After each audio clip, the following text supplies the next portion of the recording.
आपण फार खर्चाच्या भानगडीत पडत नाही। जी गोष्ट जुगाड करून होत असेल त्या गोष्टीसाठी आपण वेळ, पैसा, ऊर्जा यातलं काहीही घालवत नाही।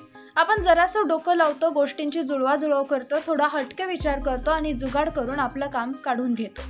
चॅनलवरती नवीन असाल तर MM मराठी न्यूजला जरूर सबस्क्राइब करा। या व्हिडिओमध्ये एक चारचाकी गाडी अडकली होती। डोंगराळ भागात गाडी चालवताना अनेक अडचणी येतात, मग ती दुचाकी असो की चारचाकी। या व्हिडिओमध्ये एक चारचाकी एका निमुळत्या रस्त्यावर अडकली आहे।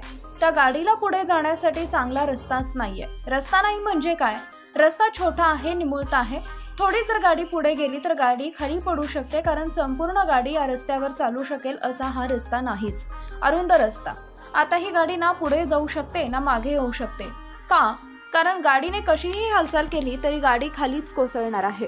व्हिडिओ बघा, तिथे काही लोक या गाडी चालकाची मदत करायला येतात। ते एक जुगाड लावतात, इतकं मस्त डोकं लावतात की बस। अरुंद रस्त्यावरून गाडी पुढे सरकवण्यासाठी ते रस्ताच रुंद करतात। पण कसा? अहो, इथेच तर येतोय ना जुगाड। ते खांद्यावर एक प्लायवूड घेतात। हे प्लायवूड ते त्या अरुंद रस्त्याला लावतात आणि रस्ता रुंद करतात। आता दोन चारचाकीची दोन चाकं रस्त्यावर आणि उरलेली दोन त्या प्लायवूडवर असं करत करत गाडी आरामात त्या जागेवरून पुढे सरकते। हा व्हिडिओ बघून तुम्हाला खूप कौतुक वाटेल। या व्हिडिओला कॅप्शन दिले, पहाड़ी है भाई जिगर के साथ जुगाड़ भी मोठा रखते हैं।